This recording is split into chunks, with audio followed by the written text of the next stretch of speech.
আসসালামু আলাইকুম ও রহমতুল্লাহ। ধাক্কা দিচ্ছেন দেন, তো কথাগুলো একটু শুনে যান।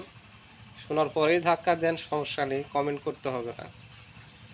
আচ্ছা, চিন্তা করুন তো, আল্লাহ যদি দুটো পা আমাদের না দিত, তাহলে কি আমরা হেঁটে চলাফেরা করতে পারতাম?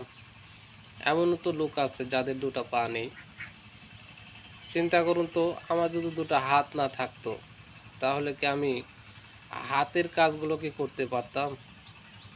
তারপরেও আমরা শুকরিয়া আদায় করি না।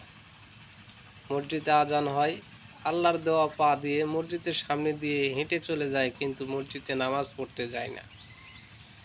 আল্লাহ চোখ দিয়েছে, সেটাকে দিয়ে ভালো কিছু দেখার জন্য, কোরআন তেলাওয়াত করার জন্য, বিশেষ নিয়ামত।